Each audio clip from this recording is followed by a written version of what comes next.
So we begin the fall season, typically each year, looking at the creation story and following the narrative lectionary, then continuing on in the story of the journey of God's people, beginning with the call of Abraham and Sarah. And this story is a long, complex story. I can't cover it all in one sermon. It begins in the end of chapter 11 of Genesis and extends on to chapter 25. And because it is the story of the origins of the Hebrew nation, I suspect that Jewish communities in general have a little bit better understanding and awareness of that story than we often do. So each year I like to lift up one particular part of the story to go deep. So the text for this morning from Genesis 18 comes in the middle of that story. By this time, Abraham and Sarah have been told repeatedly they will be the forebears of a great nation with descendants as numerous as the stars, and yet Sarah remains barren. So there is this problem, right? And Sarah,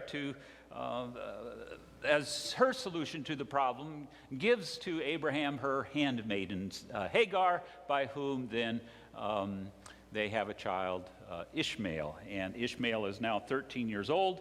And at the conclusion of chapter 17, Abraham is told by God yet again that he and Sarah will have a son. They shall name him Isaac.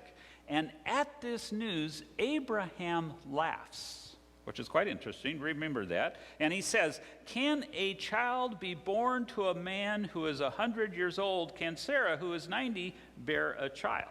And interestingly, this is the story where circumcision is also introduced. And Abraham, now at the age of 99, circumcises himself. I can't even begin to fathom, right? As well as all the other men of the household. And yet somehow, all right, in spite of this, he is going to be involved in the pregnancy of his wife, however that happens. But anyway, so we come now to chapter 18. Verses 1 through 15. The Lord appeared to Abraham by the oaks of Mamre as he sat at the entrance of his tent in the heat of the day. He looked up and saw 3 men standing near him. When he saw them, he ran from the tent entrance to meet them and bowed down to the ground. He said, "My Lord, if I find favor with you, do not pass by your servant. Let a little water be brought and wash your feet and rest yourselves under the tree. Let me bring a little bread that you may refresh yourselves, and after that you may pass on, since you have come to your servant." So they said, "Do as you've said." And Abraham hastened into the tent to Sarah and said, "Make ready quickly 3 measures of choice flour, knead it and make cakes." Abraham ran to the herd and took a calf, tender and good, and gave it to the servant who hastened to prepare it. Then he took curds and milk and the calf that he had prepared and set it before them, and he stood by them under the tree while they ate. They said to him, "Where is your wife Sarah?" And he said, "There in the tent." Then one said, "I will surely return to you in due season, and your wife Sarah shall have a son." And Sarah was listening at the tent entrance behind him. Now Abraham and Sarah were old, advanced in age, and had ceased to be with Sarah after the manner of women. So Sarah laughed to herself, saying, "After I have grown old, and my husband is old, shall I have pleasure?" The Lord said to Abraham, "Why did Sarah laugh and say, 'Shall I indeed bear a child now that I am old?' Is anything too wonderful for the Lord? At the set time I will return to you in due season, and Sarah shall have a son." But Sarah denied, saying, "I did not laugh, for she was afraid." He said, "Oh, yes, you did laugh."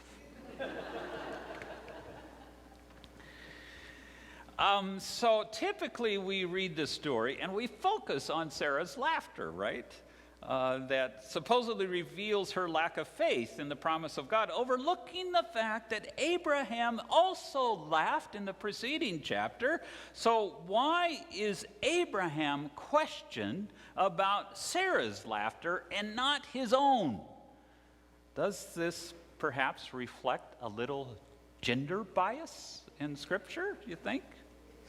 The interpreter who would thus chide Sarah for her lack of faith and then draw some moral about the need for us to put more trust in God would do well to check their own biases first and then ask, by revealing such an obvious bias, questioning Sarah's laughter and not Abraham's, does the story affirm that bias, or does it subvert it by revealing it, unveiling it, right, to make it obvious to see?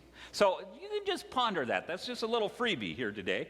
And I want to take you to the conclusion of this story, because this is not the end of the laughing incident. So in chapter 21, we read, "The Lord dealt with Sarah as the Lord had said, and the Lord did for Sarah as he had promised. Sarah conceived and bore Abraham a son in his old age, at the time of which God had spoken to him. Abraham gave the name Isaac to his son, whom Sarah bore him. And Abraham circumcised his son Isaac when he was 8 days old, as God commanded him. Abraham was 100 years old when his son Isaac was born to him. Now Sarah said, 'God has brought laughter for me. Everyone who hears will laugh with me.' And she said, 'Who would ever have said to Abraham and Sarah would nurse children? Yet I have borne him a son in his old age.'" So I want you to take note of two things. First of all, it is Sarah's laughter and not Abraham's that is here confirmed not as a lack of faith, but as a sign of the fulfillment of God's promise. And laughing, I think, in the face of adversity might well be the way in which we can affirm God's presence, even in the midst of difficult times. So Al Haynes died on August 27th at the age of 87. By all rights, he should have been dead for 30 years. Few probably will remember his name, but anyone old enough will remember what he did. Al was a pilot of United Airlines Flight 232 from Denver to Chicago, a DC-10 with 294 souls aboard. 45 minutes into the flight, there was a loud bang as the tail engine exploded, severing the hydraulic controls to the tail. Now, you don't have to know a whole lot about how airplanes work to know this is not a good thing, right? And with absolutely no training for this scenario, no one had ever conceived of this possibility, right? Al figured out how to steer the plane, because without the tail, you can't steer. He figured out how to steer the plane using solely the thrust of the two engines. The only problem was they could only, for some reason, make right-hand turns. Right? A little bit of problem on an airplane. In the investigation that followed this incident, the FAA took pilots, put them in flight simulators, and duplicated, the circumstances to see what they could learn.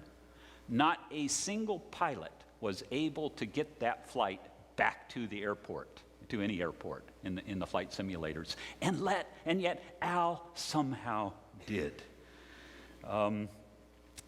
Remembering his ingenuity and heroism, they played a recording of his conversation with air traffic control after his death.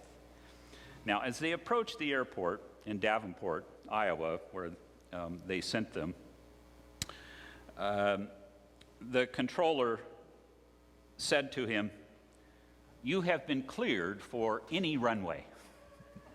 Take your pick," right? And Al laughed. He actually laughed. And he says, he responds to the controller, "You're assuming I can hit a runway." Well, the landing was not pretty. The plane actually tumbled. One wing hit before the other wing and went into a cartwheel, big explosion. 110 of the 294 people perished. Al survived, as did 184 others. And so he was lauded as a hero that he was able to save those lives, he and the flight crew. In that laughter, I think I heard the presence of God with Al Haynes and all of those people. The second thing I invite you to note is, as Paul Harvey used to say, for those of us old enough to remember Paul Harvey, right? There are a few, yeah, right? Yeah, I see your hands. The rest of the story. Sarah laughs in chapter 18. And then Isaac is born in chapter 21. And that laughter is confirmed as the promise, fulfillment of the promise. So, Bible students, what happens between chapter 18 and chapter 21? Sodom and Gomorrah happen. Right after God says to Sarah, "Oh yes, you did laugh," the very next verse says, "Then the men set out from there," from that conversation with them, "and they looked toward Sodom." So, in other words, this whole incident with the laughter of Sarah is on the way. It happens on the way to Sodom and Gomorrah. Isn't that interesting? Now, there are three travelers, right? Presumably two angels and God, as revealed here as the third. And we know what happens when they get to Sodom, right? They visit the home of Lot, the nephew of Abraham, where the men of the city attempt to rape these visitors. And unfortunately, Sodom and Gomorrah has become associated in modern times with homosexuality, which is a horrible misinterpretation on the scripture based on a single text from the otherwise very seldom read letter of Jude. All other references to Sodom and Gomorrah in Scripture refer to unrighteous living and wickedness in general, and specifically to inhospitality, greed, and get this, neglect of the poor and needy. So, for instance, the prophet Ezekiel in chapter 16 of Ezekiel says of the city Jerusalem, "This was the guilt of your sister Sodom. She and her daughters had pride, excess of food, and prosperous ease, but did not aid the poor and needy." That was the sin of Sodom and Gomorrah. Now, the inhospitality of those folk in Sodom is especially evident when you compare how Abraham received those guests and then how they're received in Sodom. The great lengths that Abraham went to do to prepare a meal, welcome them, provide for them. Lot, by the way, does not come off a whole lot better here than the other people of Sodom, right? Many of you know this story. Lot offers his two virgin daughters in place of these guests so that the men of the city can have and do with them as they will. So how is it that Christians have used this story to condemn homosexuality and not sex trafficking? So we get so focused on all the action in Sodom that we miss one critical detail in the story. 3 visitors that come to Abraham, right? There are only 2 that come to Sodom to visit Lot. So where's the third? Well, chapter 18, verse 22, we read, "So the men turned from there," with his conversation with Abraham, "and went toward Sodom, while Abraham remained standing before the Lord." And thereafter falls this very intriguing tale, someone remember it as I tell it to you, of how Abraham bargains with God to save the cities of Sodom and Gomorrah. So in other words, while Lot is there engaging these 2 visitors and trying to save them from the men of the city, Abraham is engaged trying to save the entire city and these would-be abusers.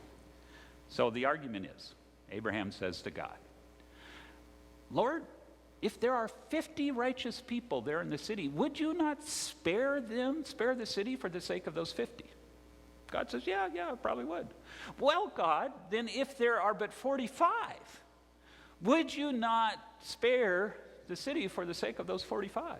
God says, yeah, I guess I would. And he continues, "Well, excuse me for interrupting, daring to be so bold one more time, but God, if there are 40, would you save the city for the sake of those 40? And on it goes. And he bargains God all the way down to 10. 10 is the minimum number you need for a Jewish minyan, a congregation. Why he stops at that, all kinds of speculation, but he stops there at 10. So for the sake of 10, if we can just find 10 good people in that city, God will spare it. Doesn't happen. But the premise that Abraham makes in this conversation in the middle of it, he says to God, "Shall not the judge of the earth do what is just?" In other words, would a righteous God allow righteous people to perish along with the wicked? And presumably the answer is no. And it's a question as old as time. Just this week, I had a woman who came into the office, not a member of this church, but in a bit of a spiritual crisis. She said, I'm really struggling. She says, I used to be able to sit in my backyard and enjoy the outdoors and just enjoy life and feel good about things, including good about God. But then all this evil stuff in the news, shootings, and the terrible things our government is doing with immigrants and climate change, and on. She says, I'm having trouble believing in God anymore. I suggested, you might want to read the book of Job. This is a very old dilemma. If God exists, why do so many innocent people suffer? Is God not just? So my question is, are we supposed to believe that those 184 survivors of Flight 232 were somehow more righteous than the 110 that perished? Now, I find it very interesting in the story. Only after Sodom and Gomorrah are destroyed that Isaac is born. It's almost as if the birth of this child is supposed to compensate for the destruction of these two cities. Or maybe, it is just a way of saying that even in the midst of wickedness and destruction, grace still happens, and God is still at work. In the retelling of the horror of 9/11 this week in the news, I heard a news story I had not heard of before, or at least I did not remember, and that was the miracle in Stairwell B. Do you know this story? It's really quite phenomenal. Stairwell B. Google it, look it up. So 6 firefighters are making their way up the North Tower. They carry 100 pounds of equipment. They have climbed 27 stories when the South Tower collapsed. And the captain of that unit realized all of their lives were in danger, and he ordered the crew back down. They're going down when on the 20th floor, they encounter Josephine Harris.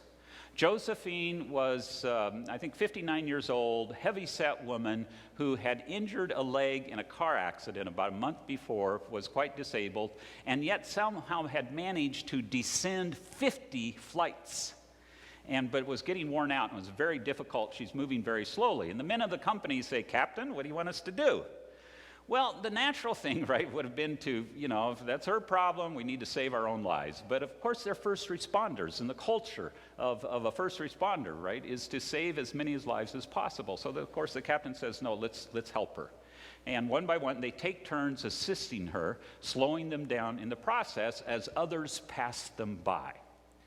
They get to the 4th floor, and suddenly there's this huge wind as the top floors compress the air, so much so it actually lifted some of those firefighters off their feet. And the building collapsed all around them. 16 survivors in the North Tower, all of them, including those 6 and Josephine, in Stairwell B. And the captain said he discovered those people who passed them by, they made it to the lobby, and the building collapsed and crushed them.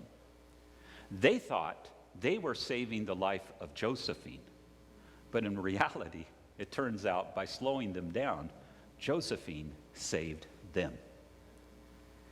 Now, I don't think it works to say that for some unknown reason, God saved those 16 while allowing the other 3,000 people to perish. But I will say this, by responding to God's persistent call to life, helping Josephine rather than just trying to save themselves, those firefighters were saved by their own actions responding to that call.